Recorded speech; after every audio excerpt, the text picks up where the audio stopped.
Je m'appelle Audrey Hamilton, et à 32 ans, je n'aurais jamais pensé être la banque familiale.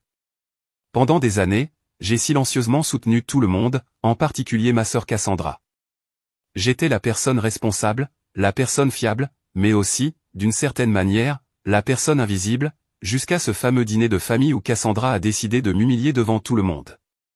Ces paroles m'ont profondément blessé, mais ma réponse a tout changé.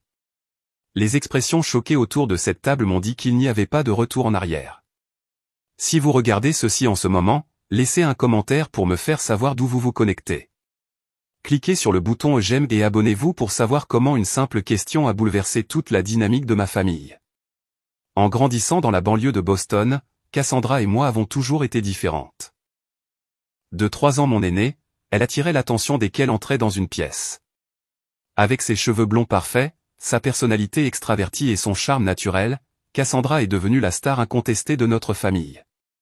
Notre maison d'enfance était remplie de trophées et de photographies mettant en valeur ses réalisations, récitals de danse, compétitions de cheerleading et concours de beauté.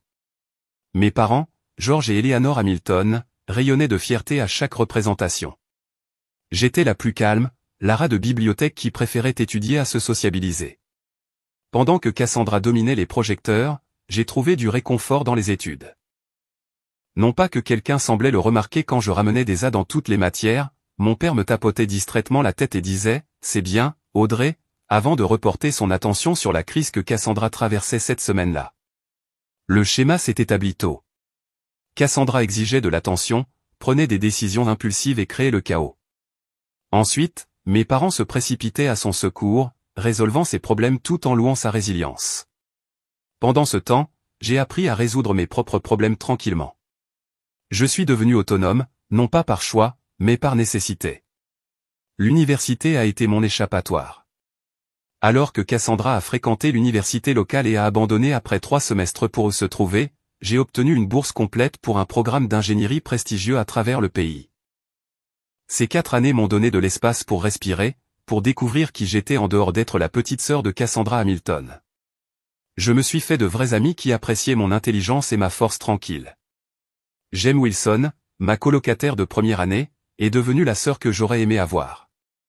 Elle a célébré mes victoires et m'a encouragé à me défendre.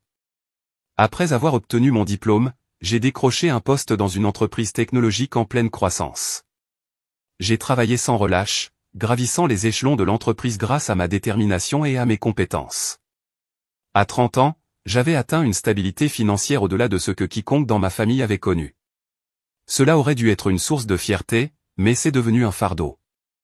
Les appels ont commencé progressivement. D'abord de ma mère, Cassandra a des difficultés à payer son loyer ce mois-ci. Pourrais-tu l'aider juste cette fois? Puis de Cassandra elle-même, ma voiture est tombée en panne, et Brian est entre 2 emplois en ce moment. Nous te rembourserons, promis. Le juste cette fois est devenu une occurrence mensuelle. Les promesses de remboursement ne se sont jamais concrétisées. Ce qui a commencé comme une assistance occasionnelle s'est transformé en un soutien financier régulier. Cassandra et son mari, Brian, semblaient perpétuellement en crise. Leur voiture a été saisie. Leur électricité allait être coupée. Leur fils avait besoin d'un équipement sportif coûteux pour l'école. À chaque fois, je transférais de l'argent de mes économies, regardant mes propres rêves d'acheter une maison ou de prendre des vacances s'éloigner de plus en plus. Pendant ce temps, l'Instagram de Cassandra racontait une histoire différente. Tout en se déclarant pauvre auprès de moi, elle publiait des photos de repas coûteux au restaurant, d'achats de créateurs et de week-ends. Lorsque je questionnais doucement ces divergences, elle se mettait sur la défensive. Brian a eu une prime, ou c'était des cadeaux, insistait-elle. J'en savais plus, mais la confronter directement me semblait impossible. Mes parents ne m'aidaient pas, tu sais comment est Cassandra, disait ma mère. Elle a toujours vécu dans l'instant. D'ailleurs, tu te débrouilles si bien. Est-ce vraiment un tel fardeau d'aider ta sœur? L'implication était claire, mon succès m'obligeait à soutenir les échecs de Cassandra. Le printemps dernier, j'ai reçu une promotion importante au travail. Après des années de dévouement, j'ai été nommée directrice du développement de produits. Le poste s'accompagnait d'une augmentation de salaire substantielle et de participation au capital de l'entreprise. Pour une fois, je voulais que ma famille reconnaisse ma réussite. J'ai appelé mes parents pour partager la nouvelle, espérant des félicitations ou au moins une reconnaissance. C'est merveilleux, ma chérie, a dit ma mère distraitement. Écoute, Cassandra est sur l'autre ligne. Je peux te rappeler. Elle ne l'a jamais fait. Au lieu de cela, Cassandra a appelé le lendemain pour demander si elle pouvait emprunter $5000 pour des réparations automobiles. Malgré la blessure, j'ai payé les réparations. Je me suis dit que j'étais généreuse, que la famille se soutient. En réalité, je faisais ce que j'avais toujours fait, chercher l'approbation par le sacrifice.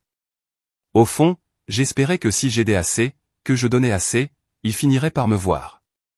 J'aime à tout vu. Pendant nos appels vidéo hebdomadaires, elle a été témoin de ma déception et de ma frustration. Audrey, ils profitent de toi, a-t-elle dit. Tu mérites mieux que d'être leur guichet automatique. Je savais qu'elle avait raison, mais briser des schémas de longue date n'est jamais facile. Le prochain dîner pour célébrer le 40e anniversaire de mes parents semblait être une chance de nouveau départ. Peut-être qu'avec toute la famille réunie, ils reconnaîtraient enfin mes contributions, tant financières qu'émotionnelles.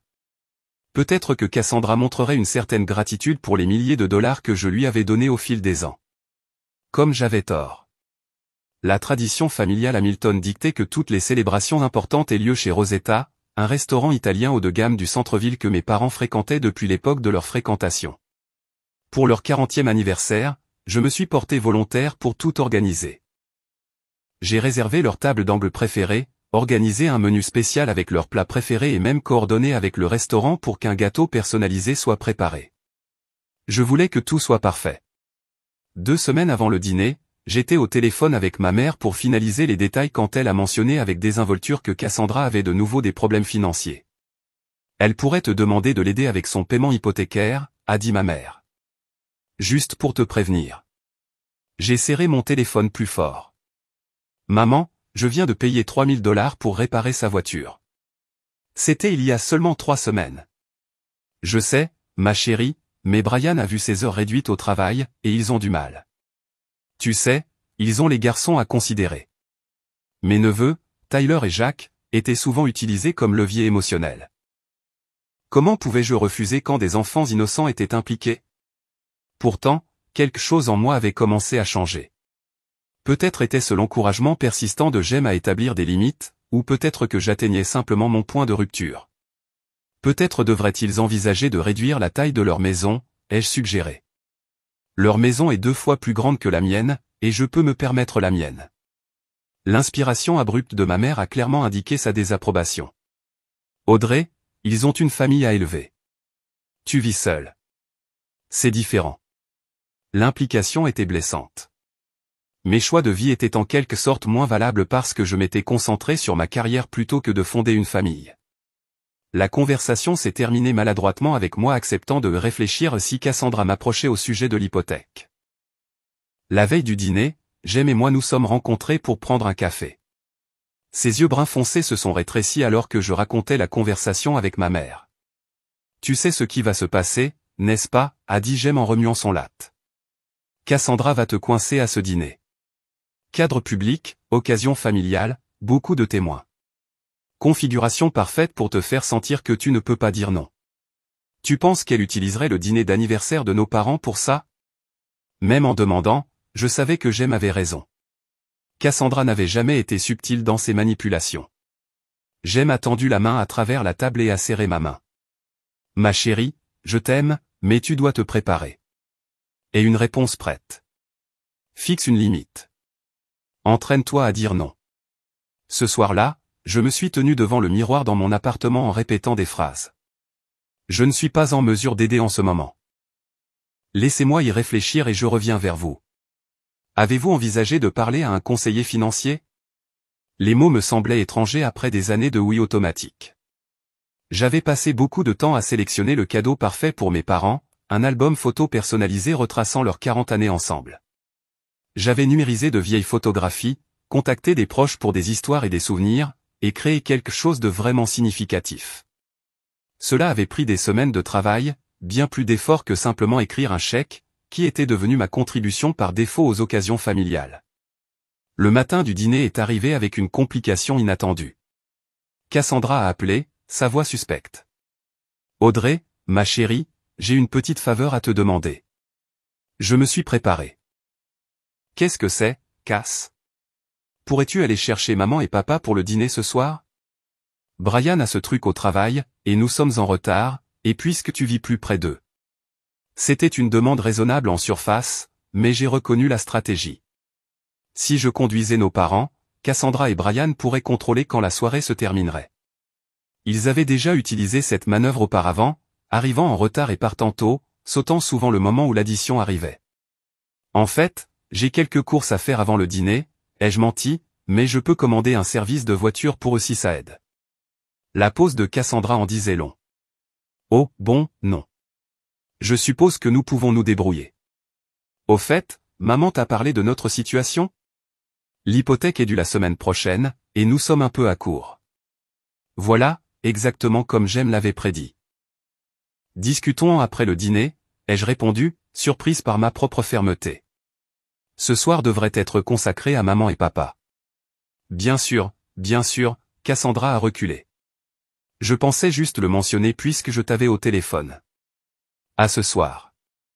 Je suis arrivé chez Rosetta 30 minutes à l'avance pour m'assurer que tout était parfaitement organisé.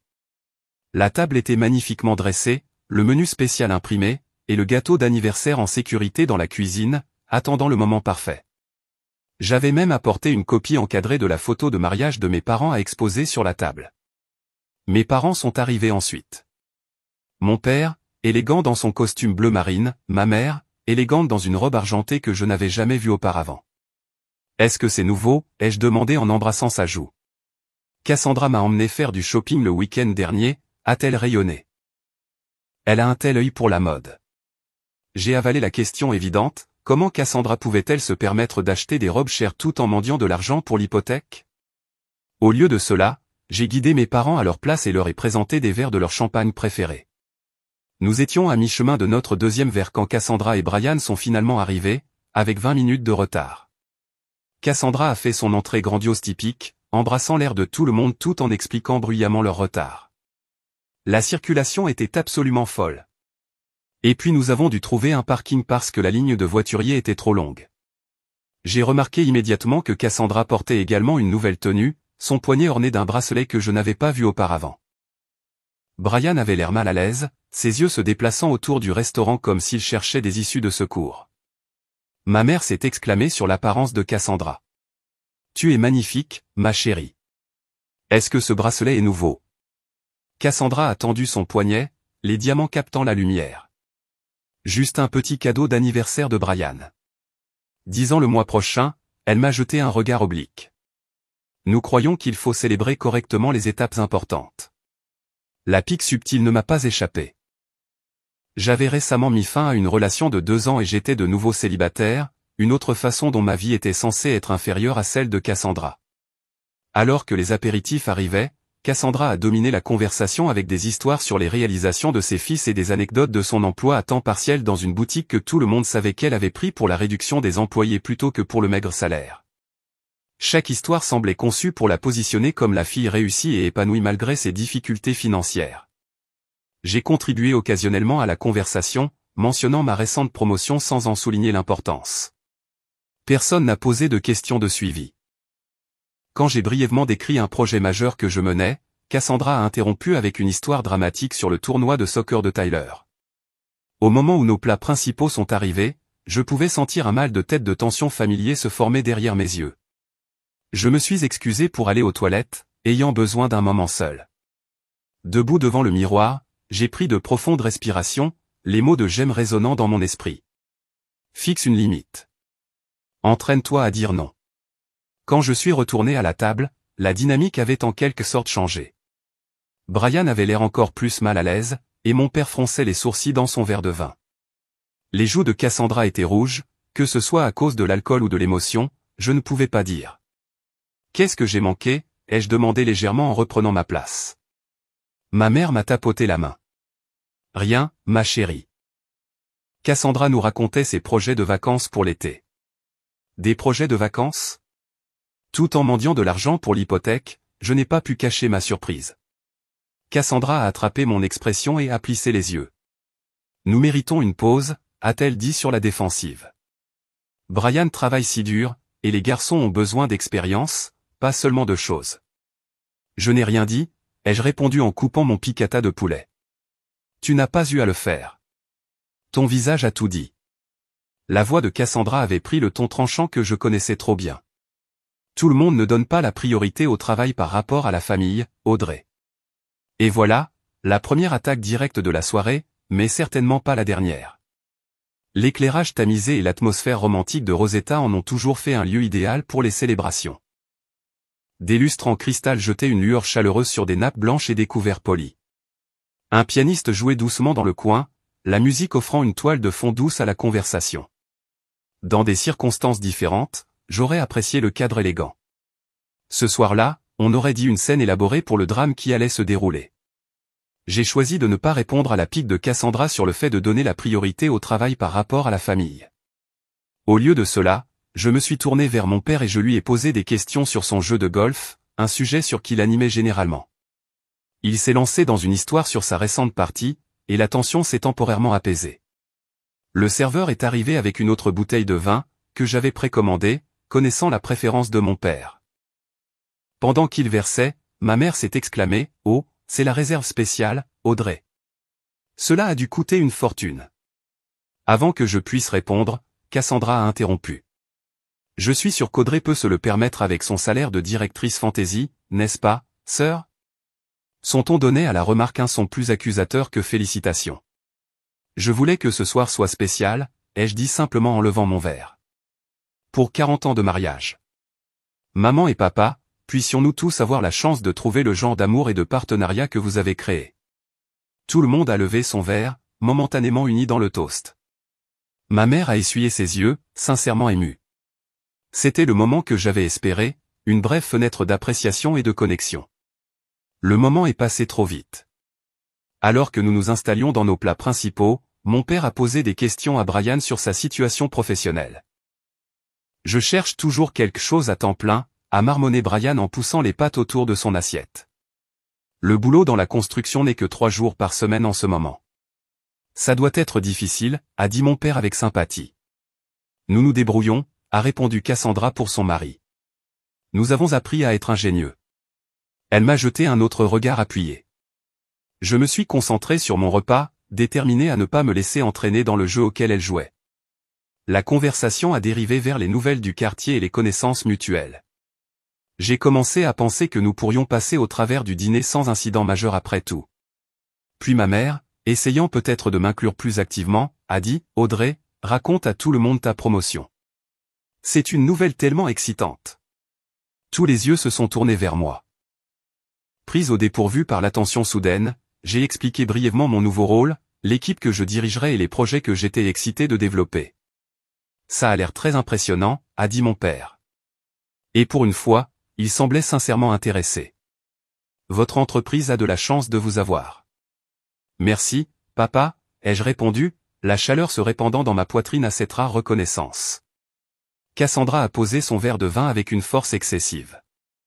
Eh bien, nous ne pouvons pas tous être des superstars corporatives. Certains d'entre nous ont choisi de créer des êtres humains plutôt que des feuilles de calcul. Brian a grimacé visiblement. Cass, allez. Quoi, elle s'est tournée vers lui. Je dis juste qu'il existe différentes sortes de succès. Audrey a sa carrière, et j'ai ma belle famille. Des choix différents. Bien sûr, a dit ma mère rapidement, et les deux sont merveilleux. Mais Cassandra n'avait pas fini. Elle s'est tournée vers moi, les yeux brillants. Bien que je doive me demander, Audrey, si toutes ces semaines de 60 heures en valent vraiment la peine. T'inquiètes-tu de te réveiller à 40 ans et de réaliser que tu as oublié d'avoir une vie? La question est restée en suspens, sa cruauté exposée sous l'éclairage doux du restaurant. Mon père s'est raclé la gorge inconfortablement. Ma mère s'est affairée à réarranger sa serviette. J'ai une vie, ai-je dit doucement. Elle est juste différente de la tienne.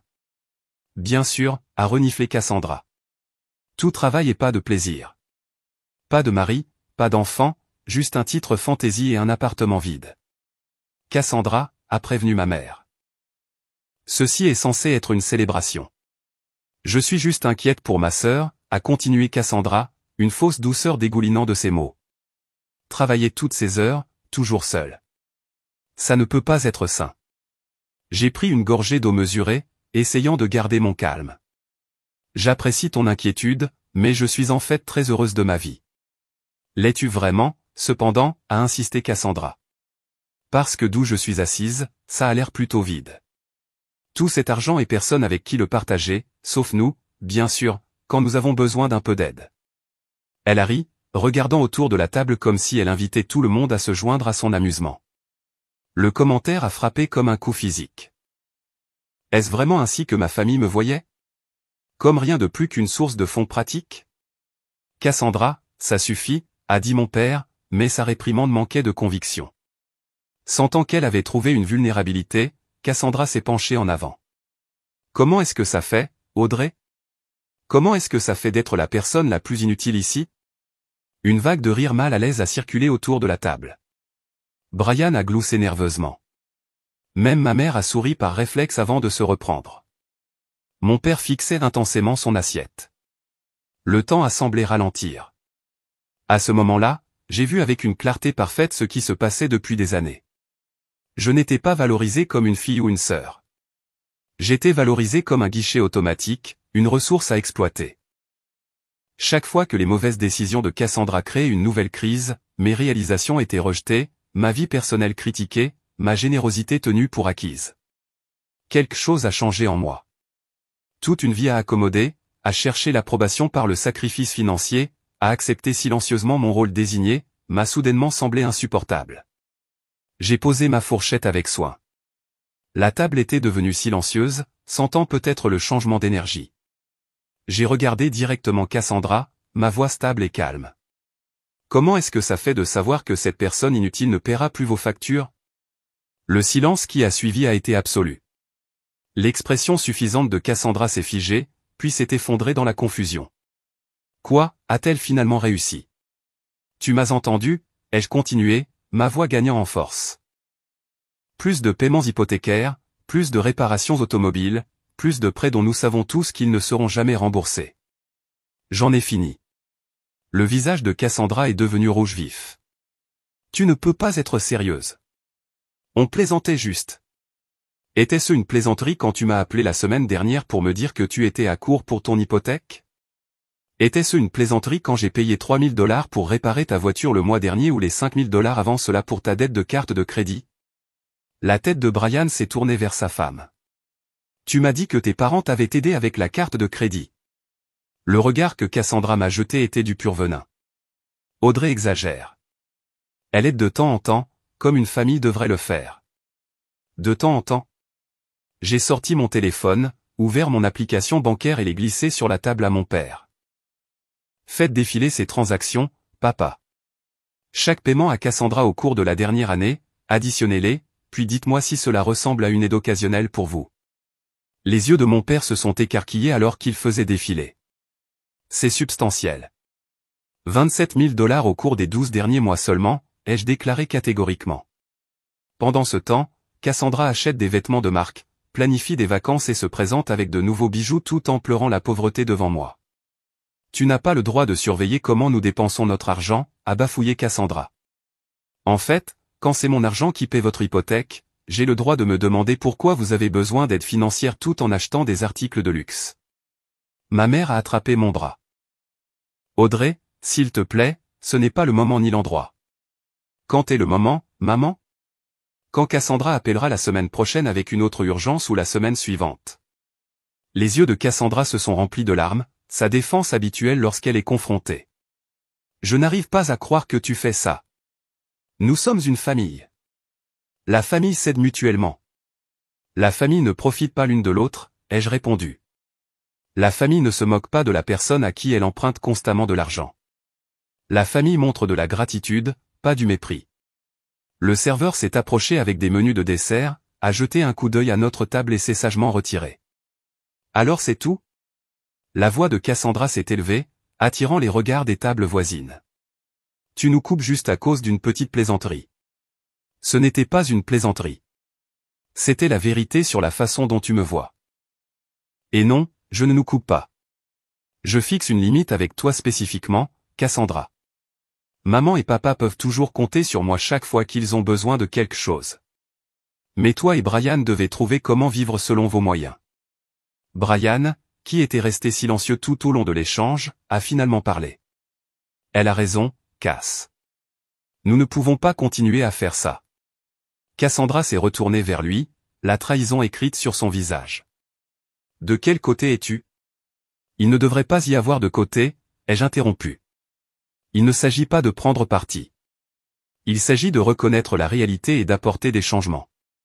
La réalité? Cassandra a ri amèrement. La réalité est que tu as toujours été jalouse de moi. Maintenant, tu utilises l'argent pour me contrôler parce que tu es amère et seule. Cela aurait blessé avant. Maintenant, voyant le désespoir derrière son attaque, je n'ai ressenti que de la tristesse. Je n'essaie pas de te contrôler. Je refuse d'encourager des comportements qui sont nuisibles à nous deux. C'est la différence. Je me suis levé, plaçant ma serviette à côté de mon assiette. Je pense que je devrais y aller. Je suis désolé que cette conversation ait dû avoir lieu ce soir de tous les soirs. Je me suis tourné vers mes parents. J'espère que vous pourrez encore profiter du reste de votre anniversaire. Le gâteau sortira sous peu. J'ai déjà réglé l'addition. Sans attendre de réponse, j'ai ramassé mon sac à main et je suis sorti de Rosetta, chaque pas se sentant plus léger que le précédent. L'air frais du soir m'a frappé au visage alors que je poussais les lourdes portes de Rosetta.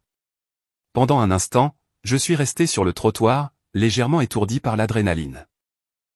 Avais-je vraiment fait ça? Après des années d'acquiescement silencieux, avais-je enfin tenu bon? Mes mains tremblaient tandis que je cherchais mes clés de voiture. Derrière moi, la porte du restaurant s'ouvrit brusquement. Je me suis préparé, m'attendant à la fureur de Cassandra ou au regard déçu de ma mère. Au lieu de cela, Brian est sorti, l'air mal à l'aise mais déterminé. Audrey, attends, a-t-il crié en trottant pour me rattraper. Je voulais juste te dire que tu as raison sur toute la ligne. Je l'ai regardé fixement, ne sachant pas comment réagir. Brian et moi n'avions jamais été proches. Il avait toujours semblé être la marionnette de Cassandra, faisant écho à ses opinions et encourageant ses habitudes de dépenses. Cassandra est là-dedans et raconte à tes parents que tu as perdu la tête, a-t-il continué, jetant un coup d'œil nerveux par-dessus son épaule. Mais je connais la vérité. J'ai essayé de lui faire arrêter de te demander de l'argent, mais elle insiste toujours sur le fait que cela ne te dérange pas, que tu lui dois ça d'une manière ou d'une autre parce que tu en as plus. Et tu as suivi le mouvement, ai-je dit, incapable de retenir l'accusation dans ma voix. Brian a baissé les yeux. Je l'ai fait. J'étais faible. C'était plus facile que de me battre avec elle. Il a finalement croisé mon regard. Mais je veux que tu saches que je vais arranger ça. J'ai pris un deuxième emploi la semaine dernière. Je ne l'ai pas encore dit à Cass. J'allais lui faire la surprise en remboursant les factures, mais elle prévoyait déjà de me demander l'argent, j'ai terminé pour lui. Il a acquiescé tristement. Elle n'a aucune idée de la gravité de la situation. Les cartes de crédit sont au maximum. Nous avons 3 mois de retard sur le paiement de la voiture. Elle continue à dépenser comme si de rien n'était. Une partie de moi voulait s'attendrir, offrir de l'aide une dernière fois. Le schéma de toute une vie était difficile à briser, mais la voix de Jem résonnait dans ma tête, les limites. Audrey, j'espère que vous pourrez arranger les choses, ai-je finalement dit. Mais je pensais ce que j'ai dit là-dedans. Je ne peux pas continuer à subventionner votre style de vie. Je sais. Tu ne devrais pas avoir à le faire. Il a hésité, puis a ajouté, pour ce que ça vaut, je pense que tu es la personne la plus forte de la famille. Pas inutile du tout. Avec cette petite justification, il est retourné au restaurant, les épaules voûtées comme s'il se préparait à la bataille. Je suis arrivé à ma voiture avant que les larmes ne viennent. Pas des larmes de tristesse exactement. Du soulagement mélangé au chagrin pour la relation que j'avais toujours voulu avec ma sœur, mais que je n'avais jamais eue. Je me suis assise sur le siège du conducteur, me reprenant avant d'appeler Jem. Je l'ai fait, lui ai-je dit quand elle a répondu. Je me suis enfin opposé à Cassandra. Oh mon Dieu! Raconte-moi tout, a exigé Jem. Pendant que je racontais les événements de la soirée, je suis sorti du parking, désireuse de mettre une distance physique entre moi et le restaurant. Jem a écouté sans interrompre, une présence de soutien à travers le haut-parleur de mon téléphone. Je suis tellement fier de toi, a-t-elle dit quand j'ai terminé. Est-ce que tu vas bien? Veux-tu que je vienne chez toi? Je pense que j'ai besoin de temps seul pour digérer ça, ai-je admis. Mais merci d'être là, de m'avoir poussé à fixer des limites. Et Audrey, ce n'est que le début. Il y aura des réactions. Ils essaieront de te faire sentir coupable. Reste forte. La prédiction de Jem s'est avérée exacte en quelques minutes. Au moment où je suis arrivé chez moi, mon téléphone s'illuminait de textos. De ma mère, s'il te plaît, appelle-moi. Nous devons parler de ce qui s'est passé. De mon père, plus directement, ta sœur est très contrariée. Était-ce nécessaire ce soir de tous les soirs? Le plus révélateur était le message de Cassandra, j'espère que tu es contente de toi. Maman et papa sont dévastés. Belle façon de gâcher leur anniversaire. Appelle-moi quand tu seras prête à t'excuser. Aucune reconnaissance de son rôle. Aucune reconnaissance du commentaire blessant qui avait tout déclenché. Dans le récit de Cassandra, j'étais déjà désignée comme la méchante. J'ai mis mon téléphone en mode silencieux et j'ai fait couler un bain chaud, ajoutant de l'huile de lavande à l'eau.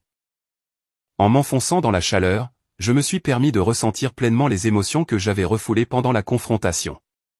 De la colère face à des années d'exploitation, de la tristesse pour la dynamique familiale qui avait rendu cela possible, de la peur de ce qui allait se passer ensuite, mais sous tout cela, une tranquille certitude que j'avais fait ce qu'il fallait. Le lendemain matin a apporté d'autres messages. Cassandra avait apparemment passé la nuit à rallier les membres de la famille élargie à sa cause. Ma tante a appelé, inquiète de la rupture familiale dont elle avait entendu parler. Mon cousin a envoyé un texto, demandant pourquoi j'étais si dur avec ma sœur. Le réseau de commérage familial fonctionnait à plein régime, Cassandra contrôlant le récit. J'ai rédigé une réponse simple à partager avec ceux qui me contactaient, j'aime beaucoup ma famille. Ce qui s'est passé hier soir était une fixation de limites qui n'avait que trop tardé. J'apprécierais que vous compreniez que les questions familiales sont complexes et qu'il y a toujours plusieurs points de vue. Mes parents sont passés à l'improviste cet après-midi-là. Je travaillais à domicile, toujours émotionnellement épuisé par la nuit précédente. Les yeux de ma mère étaient rougis par les pleurs. Mon père avait l'air fatigué et confus. Nous devons parler de cette situation avec ta sœur, a commencé ma mère dès qu'ils se sont assis dans mon salon. Je vous écoute, ai-je dit, me préparant. Cassandra est dévastée. Elle dit que tu l'as humiliée devant tout le monde, que tu as divulgué des questions financières privées publiquement. A-t-elle mentionné ce qu'elle m'a dit en premier, ai-je demandé calmement. Ma mère a agité la main avec désinvolture. Elle plaisantait juste. Tu sais comment elle est. Elle ne pensait rien de mal. Elle m'a traité de maman inutile devant vous tous. Et tout le monde a ri. Personne ne pensait que tu étais inutile, a interrompu mon père. C'était juste Cassandra qui était Cassandra, et cela excuse tout? Je pouvais sentir ma détermination se renforcer. Pendant des années, je l'ai soutenue financièrement alors qu'elle me dénigrait. Pourquoi est-ce acceptable? Mes parents ont échangé des regards. Nous n'avions aucune idée que tu lui donnais autant d'argent, a admis mon père. Quand elle a dit que tu aidais occasionnellement, nous pensions que c'était de petites sommes. Ne vous êtes-vous jamais demandé comment ils maintenaient leur style de vie avec le revenu à temps partiel de Brian, la maison, les voitures, les vacances? Nous supposions qu'ils étaient endettés, a dit ma mère. Beaucoup de jeunes familles ont des difficultés. Ils sont endettés, ai-je confirmé. Brian me l'a dit hier soir. Mais ils m'ont également utilisé comme leur fonds de sauvetage personnel tout en vivant au-dessus de leurs moyens. Mon père s'est penché en avant, son expression sincère. Écoute, Audrey, et si nous trouvions un compromis? Peut-être pourrais-tu encore aider en cas d'urgence, mais pas avec leurs dépenses courantes. Cassandra est prête à s'excuser pour ce qu'elle a dit. Est-elle prête à changer ses habitudes de dépenses? Est-elle prête à reconnaître qu'elle a profité de moi? L'expression de ma mère m'a donné la réponse avant qu'elle ne parle. Elle estime qu'en tant que famille, nous devrions tous nous entraider sans tenir compte des scores. Cela ne fonctionne que lorsque tout le monde contribue ce qu'il peut, ai-je souligné. Cela a été entièrement unilatéral. La conversation a tourné en rond pendant 1 heure de plus, mes parents alternant entre les voyages de culpabilité, la famille devrait passer en premier, la minimisation, c'était juste une blague, et le marchandage, et si tu aidais juste avec l'hypothèque? Je suis resté ferme, bien que le bilan émotionnel ait été épuisant. Après leur départ, j'ai pris rendez-vous avec une thérapeute. J'aime me recommander la thérapie depuis des mois, mais j'avais toujours trouvé des excuses. Maintenant, j'ai reconnu que j'avais besoin d'un soutien professionnel pour gérer la dynamique familiale et rester ferme dans mes nouvelles limites. Le docteur Melissa Chen était une femme calme et réfléchie, spécialisée dans les systèmes familiaux et le travail sur les limites. Lors de notre première séance, elle a écouté attentivement alors que je racontais mon histoire familiale et la récente confrontation. Ce que vous décrivez est une dynamique de facilitation classique, a-t-elle expliqué. En sauvant à plusieurs reprises votre sœur des conséquences de ses actes, vous l'avez empêchée de développer une responsabilité financière. Alors, je lui ai fait du mal en l'aidant. Le concept était difficile à accepter. D'une certaine manière, oui. Une véritable aide consisterait à la soutenir dans le développement des compétences nécessaires pour gérer ses propres finances. En donnant simplement de l'argent, vous avez traité le symptôme plutôt que le problème sous-jacent. Au cours de la semaine suivante, Cassandra a intensifié sa campagne. Elle a envoyé des photos de mes neveux ayant l'air tristes avec des légendes comme « leur tante qui les a abandonnés leur manque » et « certaines personnes se soucient plus de l'argent que de la famille ». Elle a laissé des messages vocaux alternant entre les plaidoyers larmoyants et les accusations colériques. Lorsque ces tactiques n'ont pas réussi à obtenir de réponse, elle s'est présentée à mon lieu de travail. J'étais en réunion lorsque mon assistante m'a interrompu pour me dire que ma sœur était dans la zone d'accueil et faisait une scène. Je me suis excusé et j'ai trouvé Cassandra qui arpentait le hall, son expression étant un mélange de désespoir et de détermination. « Nous devons parler » a-t-elle exigé. « Tu ignores mes appels. » « Ce n'est pas l'endroit, » ai-je dit doucement, parfaitement consciente des collègues curieux qui regardaient. « Je suis en plein milieu d'une journée de travail. »« Oh, d'accord. Ton précieux travail, plus important que la famille, comme toujours. » Je l'ai guidé vers une petite salle de conférence, fermant la porte fermement. « Que veux-tu, Cassandra ? » La banque a appelé ce matin. Il menace de saisie si nous n'effectuons pas un paiement d'ici vendredi. Sa voix s'est brisée. Les garçons vont perdre leur maison, Audrey. C'est ce que tu veux ? La vieille culpabilité est remontée instantanément, mais je me suis souvenu des paroles du docteur Chen sur la facilitation. Je suis désolé que tu sois dans cette situation. As-tu parlé à la banque d'un plan de paiement ? Ils veulent au moins $2000 immédiatement. Elle a mentionné le montant exact avec une précision étudiée. Le chèque de paie de Brian n'est pas avant la semaine prochaine. Qu'en est-il de l'argent que tu as dépensé pour la nouvelle robe de maman, ou ton bracelet, ou les vacances que tu prévoyais ? L'expression de Cassandra s'est durcie. Tu surveilles mes dépenses maintenant ? C'est contrôlant et toxique. Non, je souligne que tu sembles avoir de l'argent pour les choses que tu veux, mais pas pour les obligations comme ton hypothèque. Tu n'as aucune idée de ce que sont nos finances.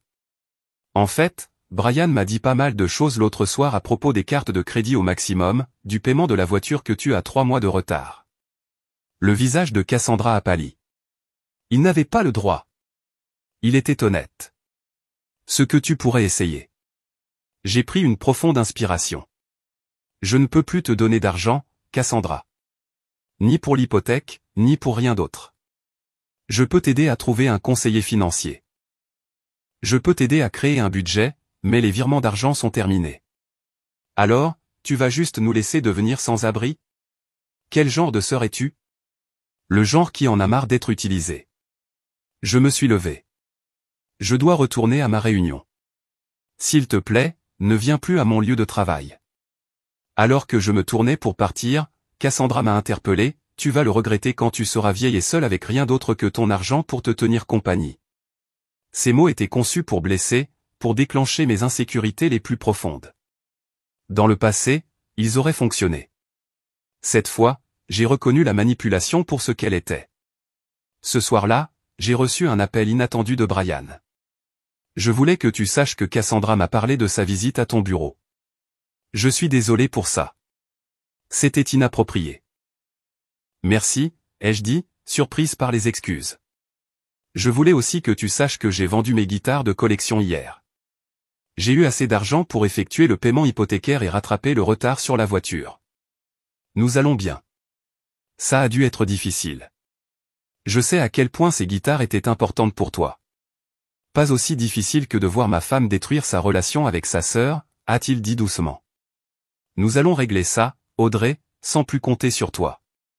C'était un petit pas, mais cela me donnait l'espoir que quelque chose de positif pourrait émerger de la douloureuse confrontation chez Rosetta. La semaine qui a suivi la confrontation a établi un nouveau schéma de communication avec ma famille. Mes parents appelaient quotidiennement, leur approche évoluant de la critique à une neutralité prudente. Bien qu'ils n'aient jamais explicitement pris mon parti, ils ont progressivement cessé de me faire pression pour que je me réconcilie avec Cassandra à ces conditions. Cassandra elle-même a enchaîné les stratégies à une vitesse vertigineuse. Lundi a apporté des accusations colériques par texto. Mardi, un message vocal larmoyant sur la façon dont j'avais toujours été jalouse d'elle. Mercredi, un email formel décrivant toutes les façons dont elle m'avait soutenu émotionnellement au fil des ans, suggérant que nous étions maintenant quittes. Jeudi, silence. Vendredi, un message suspectement amical agissant comme si rien ne s'était passé, suivi immédiatement d'une demande pour mon mot de passe de service de streaming car le sien avait mystérieusement cessé de fonctionner. J'ai maintenu des réponses cohérentes et brèves. Je ne discuterai pas de questions financières avec toi. Je ne fournirai pas de mots de passe ni d'abonnement. Je suis heureuse de parler quand tu seras prête à reconnaître la dynamique entre nous. Pendant ce temps, j'ai continué mes séances avec le Dr Chen, déballant des années de conditionnement familial. Ce qui me frappe, a noté le Dr Chen lors de notre 3e séance, c'est la façon dont votre famille a collectivement convenu d'un récit qui vous positionne comme la personne forte et capable qui n'a pas besoin de soutien tout en profitant simultanément de cette force. Je n'y avais jamais pensé de cette façon, ai-je admis. J'ai toujours supposé que j'étais juste moins importante pour eux. Ou peut-être que votre compétence menace la dynamique établie. S'ils reconnaissaient vos besoins et vos vulnérabilités, ils devraient tenir compte de leur dépendance envers vous. Ces réflexions m'ont aidé à comprendre la résistance à laquelle je faisais face. Il ne s'agissait pas seulement d'argent. Il s'agissait de tout un système familial contraint de se recalibrer. La famille élargie s'est lentement divisée en camps. Les sœurs de ma mère, qui avaient toujours adoré Cassandra, ont appelé pour exprimer leur déception face à mon abandon de ma sœur. Le frère de mon père, qui avait créé sa propre entreprise à partir de rien, m'a discrètement contacté pour me féliciter de la fixation des limites. Il était temps, a dit l'oncle Robert d'un ton bourru. Cette fille a été gâtée pourrie toute sa vie. Rien de personnel contre tes parents, mais ils ont créé cette situation. Le plus douloureux a été l'instrumentalisation de mes neveux. Cassandra a commencé à publier quotidiennement des messages sur la façon dont, tante Audrey ne veut plus vous voir, et, certaines personnes se soucient plus de l'argent que de la famille. J'ai envoyé directement aux garçons des cadeaux d'anniversaire et de fête avec des notes leur assurant que je les aimais beaucoup. Cassandra a renvoyé les colis non ouverts. 3 semaines après le dîner, j'ai reçu un appel troublant de ma mère. Audrey, je dois te dire quelque chose, mais tu dois promettre de ne pas réagir de manière excessive. Mon estomac s'est serré. Qu'est-ce que c'est? Ton père et moi. Eh bien, nous avons examiné nos finances après ce qui s'est passé au dîner. Nous voulions comprendre combien nous avons nous-mêmes aidé Cassandra. Et, ai-je demandé quand elle s'est arrêtée. Il semble que nous lui ayons donné plus que nous ne le réalisions. Des virements réguliers, des paiements de cartes de crédit et, elle a pris une inspiration hésitante. Elle a emprunté sur notre marge de crédit hypothécaire. Elle a quoi? J'ai presque laissé tomber le téléphone. Comment est-ce possible? Nous l'avons ajoutée en tant qu'utilisatrice autorisée il y a des années lorsqu'elle s'occupait de quelques rénovations pour nous. Nous avons oublié de supprimer son accès par la suite. Les implications étaient stupéfiantes. Combien, maman? 87 000 $ au cours des 3 dernières années. Je me suis assise lourdement. L'avez-vous confronté? Pas encore. Ton père veut le faire, mais j'ai peur de ce que cela fera à la famille. Elle a les garçons dont elle doit s'occuper. Le refrain familier, maintenant creux à la lumière de cette trahison. Maman, il ne s'agit pas des garçons. Il s'agit d'un vol. Elle vous a volé. Elle reste notre fille, a dit ma mère, sa voix faible. Nous ne pouvons pas simplement la couper. Il y a une différence entre soutenir votre enfant et permettre un comportement criminel, ai-je souligné. Papa a-t-il parlé à la banque? Peuvent-ils annuler certaines des transactions? Ils ont dit que puisqu'elle était légalement une utilisatrice autorisée, l'argent lui appartenait pour l'utiliser, notre seul recours serait de déposer des accusations de fraude, et nous ne pouvons pas faire ça à notre propre fille. J'ai compris leur réticence, même si j'étais émerveillé par la protection continue de Cassandra malgré ses actions. Que allez-vous faire? Nous espérions que tu pourrais avoir des idées. Tu es doué avec les finances. L'ironie ne m'a pas échappé. Après avoir minimisé mes compétences financières pendant des années, il se tournait maintenant vers moi pour trouver des solutions à un problème que Cassandra avait créé. Tout d'abord, supprimez immédiatement son accès à tous vos comptes, ai-je conseillé. Ensuite, nous devons voir exactement à quoi elle a dépensé cet argent, et vous devez lui dire que vous savez. Ma mère a accepté à contre-cœur. Nous avons prévu que je vienne le lendemain pour les aider à trier leurs relevés financiers. Ce que nous avons découvert était pire que prévu.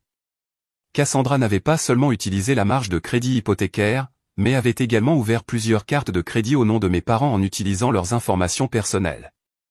La dette totalisait près de 150 000 $, un montant dévastateur pour un couple de retraités à revenus fixes. Cela change tout, a dit mon père, son visage cendré alors que nous examinions les documents étalés sur la table de leur salle à manger. Elle aurait pu nous mettre en faillite. Pour la première fois, j'ai vu une véritable colère dans ses yeux lorsqu'il a parlé de Cassandra. Le halo de l'enfant chéri avait finalement glissé. Nous avons convenu qu'une réunion de famille était nécessaire. Mon père appellerait Cassandra et Brian, insistant pour qu'ils viennent sans détour ni excuse. J'ai offert d'être présente pour les soutenir, mais j'ai clairement indiqué que je ne contribuerais financièrement à aucune résolution. La preuve de l'exploitation financière de Cassandra a forcé mes parents à enfin voir le schéma qui m'était évident depuis des années. C'était un réveil douloureux, mais nécessaire. Ce soir-là, alors que je digérais les révélations de la journée, j'ai reçu un texto inattendu de Brian, Audrey. J'ai trouvé quelque chose que tu devrais voir. Pouvons-nous nous rencontrer quelque part en privé demain? Juste toi et moi. Curieuse et prudente, j'ai accepté de le rencontrer dans un café près de mon bureau pendant le déjeuner le lendemain. Brian est arrivé les hagards, avec des cernes sous les yeux et une énergie nerveuse qui émanait de lui. Merci d'être venu, a-t-il dit en se glissant dans la cabine en face de moi. J'ai beaucoup réfléchi depuis cette nuit chez Rosetta, beaucoup d'introspection. Et, ai-je demandé quand il a hésité.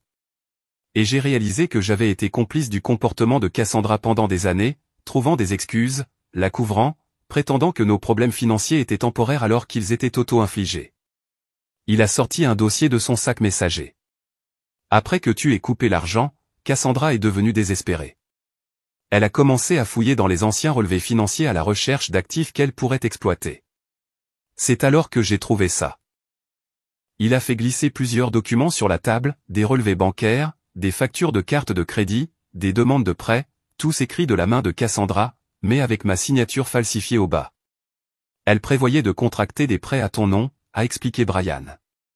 Elle avait déjà préparé les documents. Je ne pense pas qu'elle ait encore soumis quoi que ce soit, mais elle s'apprêtait à le faire. Je me suis senti physiquement malade. Pourquoi me montres-tu ça? Parce que ça doit s'arrêter. Pour le bien de tous, pour notre mariage, pour les garçons, pour tes parents, pour toi. Il a passé une main dans ses cheveux. J'aime Cassandra, mais cela est allé trop loin. Elle a besoin d'aide, pas de plus d'argent. L'avez-vous confrontée? J'ai essayé. Elle a tout nié. A dit que je la trahissais en la questionnant même. Ensuite, elle a emmené les garçons chez son amie pendant quelques jours pour réfléchir à savoir si elle voulait rester mariée à quelqu'un qui ne la soutient pas. La manipulation était si transparente qu'elle aurait été risible si elle n'avait pas été aussi destructrice. Merci de m'avoir prévenu, ai-je dit en ramassant les documents. Je vais immédiatement bloquer mon crédit. Il y a plus, a continué Brian. J'ai trouvé des reçus pour des choses qu'elle prétendait que tu avais payées et qui correspondent aux dates des retraits de la marge de crédit hypothécaire de tes parents. Je pense qu'elle vous a tous manipulés les uns contre les autres, disant à tes parents que tu ne les aidais pas, ils devaient donc intervenir, puis te disant qu'ils ne pouvaient pas aider, tu devais donc le faire. La tromperie élaborée m'a stupéfié. Il ne s'agissait pas seulement d'opportunisme financier. C'était une fraude calculée et à long terme perpétrée contre les personnes même qu'il aimait le plus. La réunion de famille est prévue pour ce week-end, lui ai-je dit. Vous devriez apporter ces informations. Brian acquiesça d'un air sombre. Je le ferai. Il est temps que toutes les cartes soient sur la table. En quittant le café, j'ai ressenti un étrange mélange de satisfaction et de tristesse. L'étendue de la tromperie de Cassandra a confirmé que la définition de mes limites était non seulement justifiée, mais nécessaire. Pourtant, Je n'ai pris aucun plaisir à voir la douleur de ma famille à mesure que la vérité émergeait. La réunion de famille promettait d'être une explication de compte attendue depuis longtemps. J'ai passé les jours qui ont suivi à me préparer émotionnellement avec les conseils du docteur Chen. Rappelez-vous, a-t-elle conseillé, il ne s'agit pas de punir votre sœur. Il s'agit d'établir la vérité et des limites saines pour toutes les personnes concernées.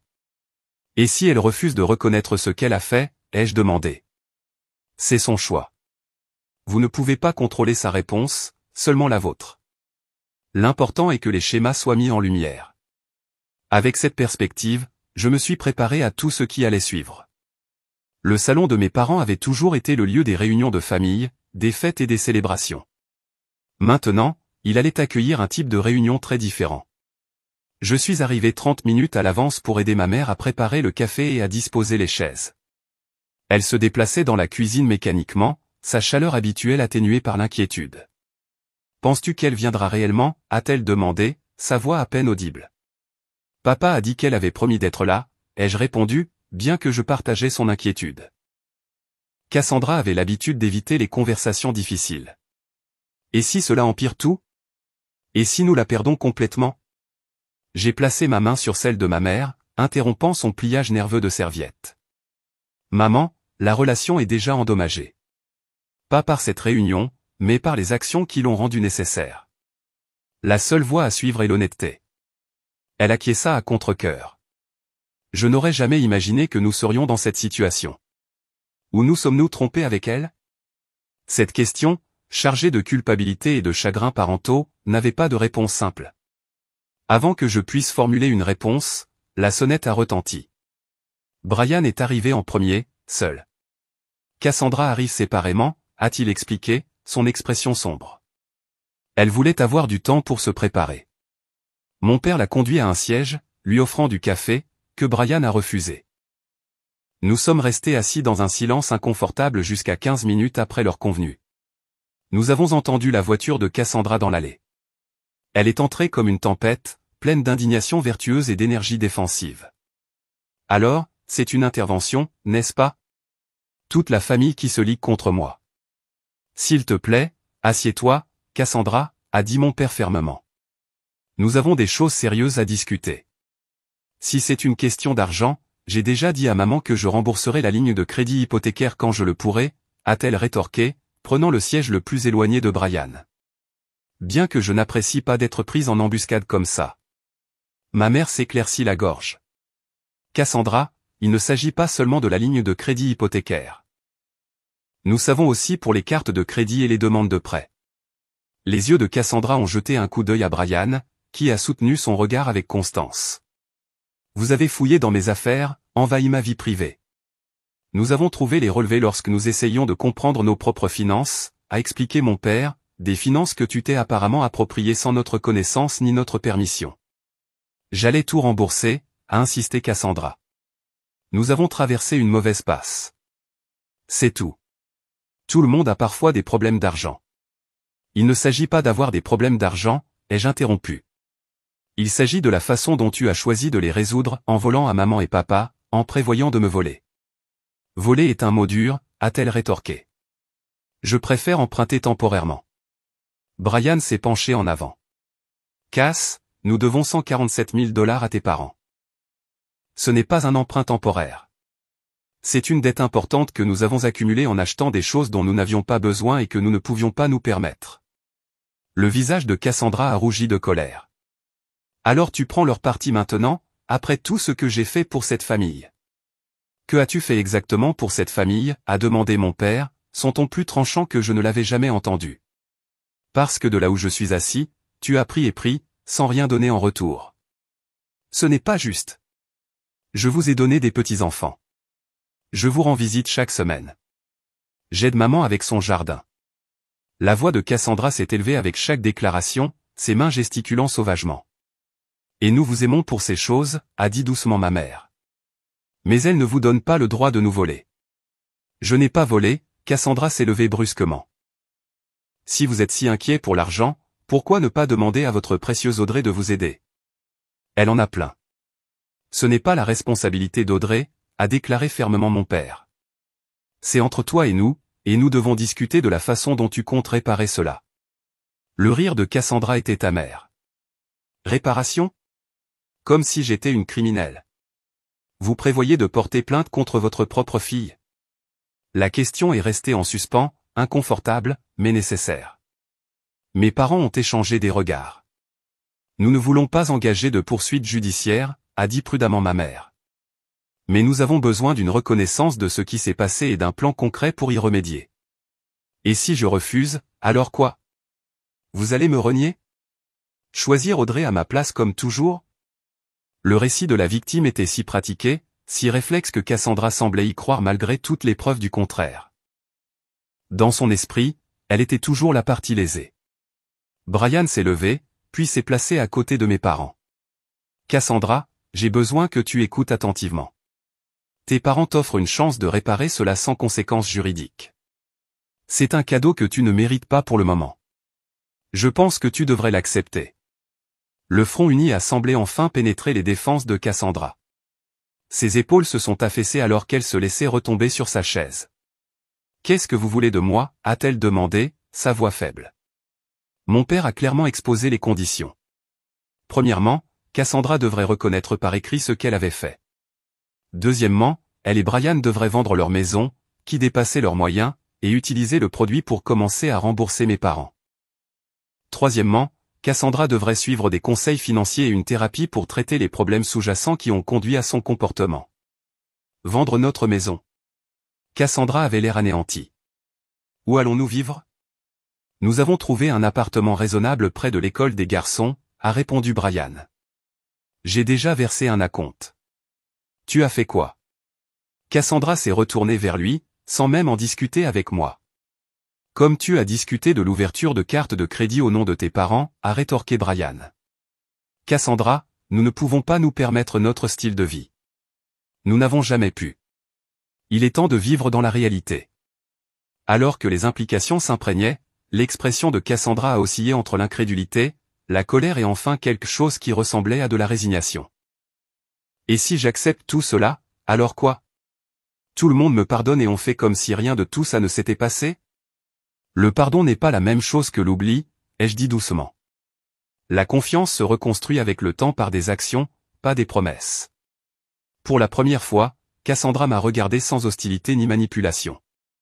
Penses-tu que tu me feras de nouveau confiance un jour? L'honnêteté brute de la question m'a pris au dépourvu.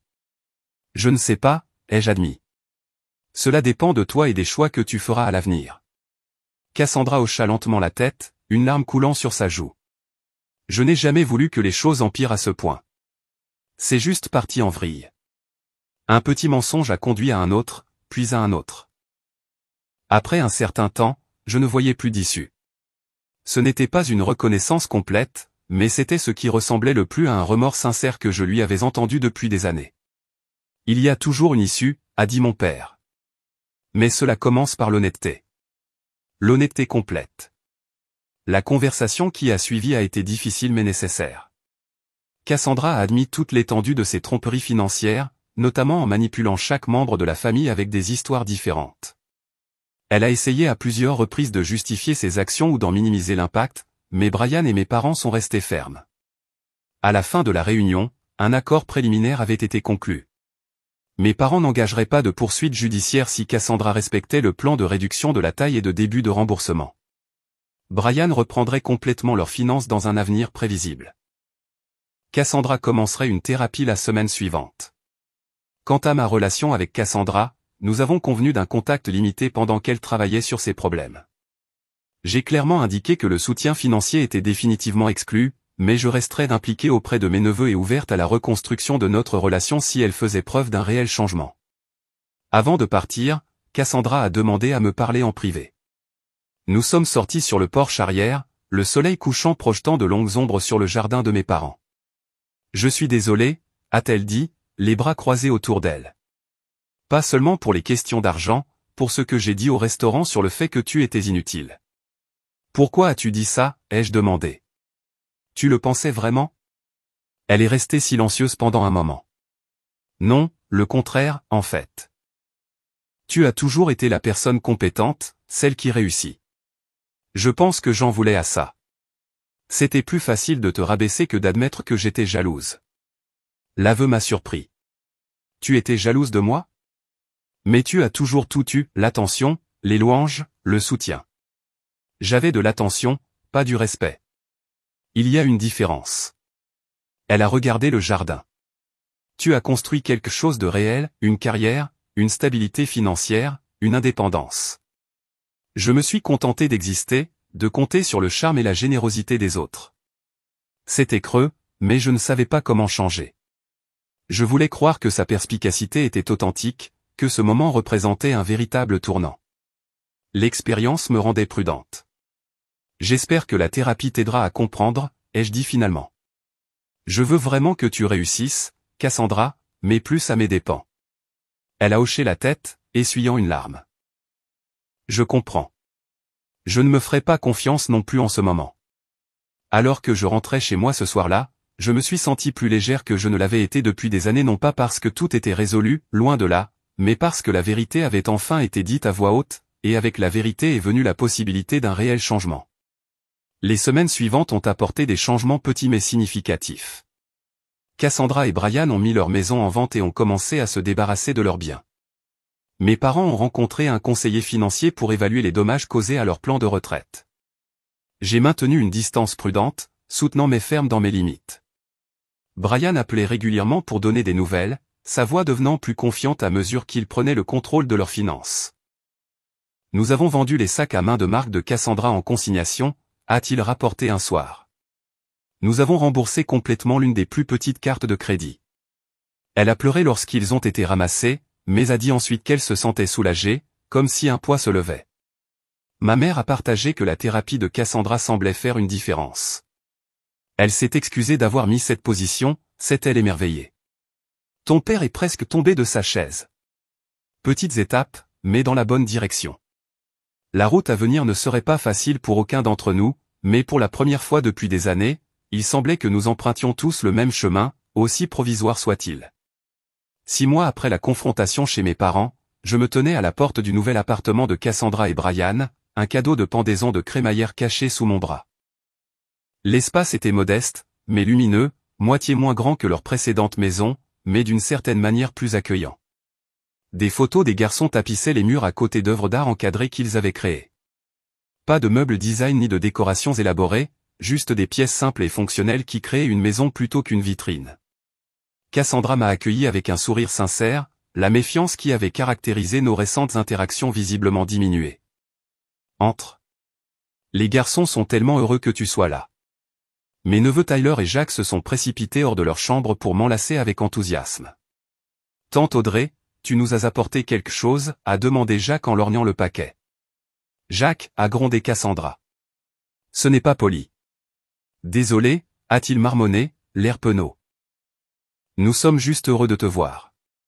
Et je suis heureuse de vous voir aussi, les jeux assurés, en lui remettant le cadeau. C'est en fait pour vous tous. Un cadeau de pendaison de crémaillère. Ils ont déchiré le papier d'emballage pour révéler un cadre photo numérique que j'avais rempli de photos de famille d'époque plus heureuse mélangées à des photos récentes des activités du garçon que Brian avait partagées avec moi. J'adore, a dit doucement Cassandra, en faisant défiler les images. Merci. Brian est sorti de la cuisine, s'essuyant les mains sur un torchon. Le dîner est presque prêt. Rien d'extraordinaire, juste des spaghettis et des boulettes de viande. Ça a l'air parfait, ai-je répondu, en les suivant jusqu'au petit coin repas. La conversation pendant le dîner s'est déroulée plus facilement que je ne l'avais prévu. Les garçons ont bavardé sur l'école et le sport. Brian a parlé de son nouveau poste à temps plein dans une entreprise de construction. Cassandra a parlé ouvertement de sa thérapie et de son emploi à temps partiel dans une librairie locale. Le salaire n'est pas élevé, mais j'aime le travail, a-t-elle expliqué, et la réduction pour les employés alimente mon habitude de lecture sans me ruiner. Elle devient vraiment douée pour la budgétisation, a ajouté Brian avec une fierté évidente. Nous n'avons manqué aucun paiement à vos parents jusqu'à présent. Cassandra hocha la tête. Il faudra des années pour tout rembourser, mais nous nous y sommes engagés, un mois à la fois. Après que les garçons aient été excusés pour jouer aux jeux vidéo, Cassandra s'est tournée vers moi avec une expression plus sérieuse. Comment vont maman et papa? Ils font bonne figure quand nous leur rendons visite, mais je m'inquiète. Ils ont dû reporter leur retraite, ai-je répondu honnêtement. Papa travaillera au moins 2 années de plus, mais ils iront bien. Leur conseiller financier les a aidés à restructurer les choses. La culpabilité a traversé le visage de Cassandra. Je n'ai jamais voulu leur faire de mal comme ça. Je sais, ai-je dit, et j'ai été surprise de réaliser que je le pensais. Les mois de thérapie avaient aidé Cassandra à développer une compréhension de son comportement qui avait auparavant semblé impossible. Et toi, a-t-elle demandé. Est-ce que tu vois quelqu'un de nouveau? La question aurait été intrusive auparavant, chargée de jugement sur mes choix personnels. Maintenant, cela ressemblait à un intérêt sincère. En fait, oui. Il s'appelle Michael. Nous sortons ensemble depuis environ 3 mois. C'est un architecte que j'ai rencontré dans le cadre d'un projet professionnel. C'est merveilleux, a dit chaleureusement Cassandra. Tu mérites quelqu'un de spécial dans ta vie. La simple reconnaissance de mon bonheur sans comparaison ni compétition a marqué à quel point les choses avaient changé entre nous. Après le dîner, pendant que Brian aidait les garçons à faire leurs devoirs, Cassandra et moi étions assises sur leur petit balcon à regarder le coucher du soleil. Je voulais te dire quelque chose, a-t-elle dit en se tournant vers moi, mais je ne savais pas comment. Je me suis légèrement tendu, les vieilles habitudes de lassitude refaisant surface. Qu'est-ce que c'est? Je suis fier de toi de m'avoir tenu tête ce soir-là à Rosetta S. Je suis fier de toi d'avoir refusé de continuer à encourager mon pire comportement. Elle a tordu nerveusement son alliance. C'était le signal d'alarme dont j'avais besoin, même si je me suis battu bec et ongle à ce moment-là. Ça n'a pas dû être facile à admettre, ai-je dit, touché par sa vulnérabilité. Mon thérapeute dit que j'ai passé des années à construire une identité basée sur le fait d'être spécial, d'avoir droit à plus que les autres. Lorsque cette identité a été menacée, je me suis déchaîné plutôt que d'affronter la vérité sur moi-même. Elle a souri avec regret. Il a fallu que je perde presque tout pour réaliser ce qui compte vraiment. Et qu'est-ce qui compte, ai-je demandé. L'intégrité, le respect de soi, les vraies relations basées sur les soins mutuels, pas la manipulation. Elle a pris ma main. Ma sœur me manque. La relation que nous aurions pu avoir si je n'avais pas été si occupé à te concurrencer. J'ai serré sa main, l'émotion me serrant la gorge. Tu me manquais aussi. La vraie toi sous toutes les défenses. Penses-tu que nous pourrions recommencer? Pas en faisant comme si le passé ne s'était pas produit, mais en construisant quelque chose de mieux pour l'avenir. J'aimerais ça, ai-je dit honnêtement. Une étape à la fois. Notre relation a continué à guérir dans les mois qui ont suivi, pas parfaitement, pas sans revers occasionnels, mais avec une authenticité qui n'avait jamais existé auparavant. Cassandra est restée attachée à ses obligations financières, finissant par accepter un travail supplémentaire pour accélérer le remboursement à nos parents. Brian s'est épanoui dans son rôle de gestionnaire financier, sa force tranquille trouvant enfin son expression.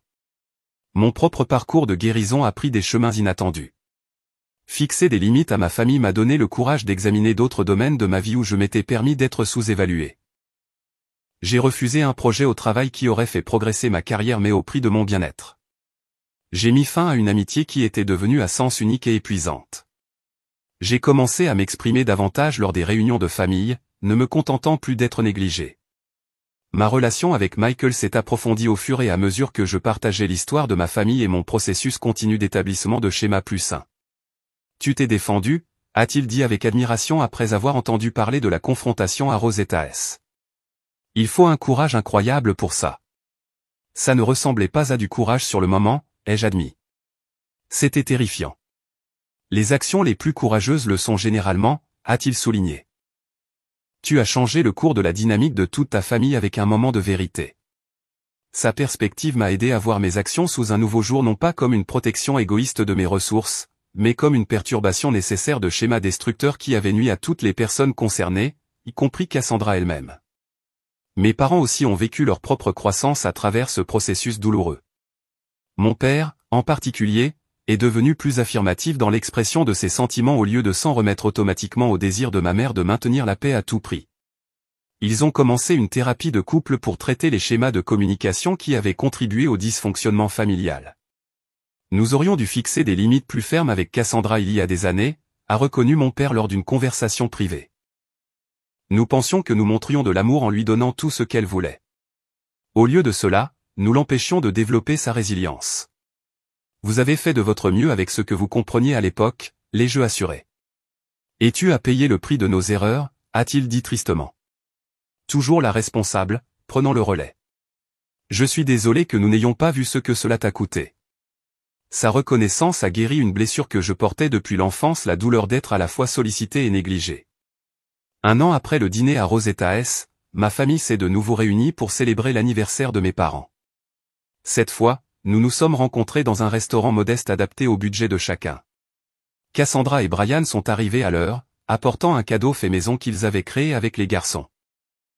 Mes parents rayonnaient d'un plaisir sincère, non seulement à cause du cadeau, mais aussi à cause de la pensée et des efforts qui le sous-tendaient. Pendant le repas, Cassandra a levé son verre. Je veux porter un toast non seulement au mariage de maman et papa, mais aussi à la résilience de cette famille. Nous avons traversé des vérités difficiles et des changements douloureux cette année. Mais nous sommes plus forts et plus honnêtes pour cela. Nous avons fait teinter nos verres, ce simple moment représentant un changement profond. Personne ne faisait plus semblant. Personne ne se cachait derrière de fausses personnalités ou des comportements manipulateurs. Nous étions juste des gens imparfaits et humains faisant de notre mieux pour nous aimer de façon authentique. Plus tard dans la soirée, alors que Michael et moi marchions main dans la main sous les étoiles, j'ai réfléchi au voyage de l'année écoulée. Tu sais ce que j'ai réalisé, ai-je dit. Pendant des années, j'ai pensé qu'être valorisé dans ma famille signifiait être nécessaire financièrement. J'assimilais l'amour à l'utilité. Et maintenant, a demandé Michael. Maintenant, je comprends que le véritable amour n'a pas besoin d'être acheté ou gagné. Il existe dans l'honnêteté, la responsabilité, le respect mutuel même quand c'est difficile, surtout quand c'est difficile. La leçon avait coûté cher, mais sa valeur était incommensurable. En refusant de continuer à jouer mon rôle assigné, j'avais créé un espace pour une connexion authentique. En fixant des limites, j'avais fait de la place pour une relation authentique. En disant la vérité, j'avais ouvert la porte à la guérison. Le moment à Rosetta S où je me suis enfin défendu n'avait pas été la fin de mes relations familiales comme je l'avais craint dans mes moments les plus sombres. Au lieu de cela, il avait été le début de quelque chose de bien plus précieux, de bien plus réel que ce qui existait auparavant. Avez-vous déjà dû fixer une limite difficile à quelqu'un que vous aimez? Comment cela a-t-il changé votre relation? Partagez vos expériences dans les commentaires ci-dessous. Si cette histoire vous a parlé, veuillez aimer, vous abonner et la partager avec quelqu'un qui a peut-être besoin d'entendre que se défendre n'est pas égoïste. C'est parfois la chose la plus affectueuse que vous puissiez faire, à la fois pour vous et pour les autres. Merci d'avoir écouté mon histoire. Et rappelez-vous, parfois, les relations les plus importantes de notre vie ne peuvent vraiment commencer qu'après que nous ayons trouvé le courage de dire assez.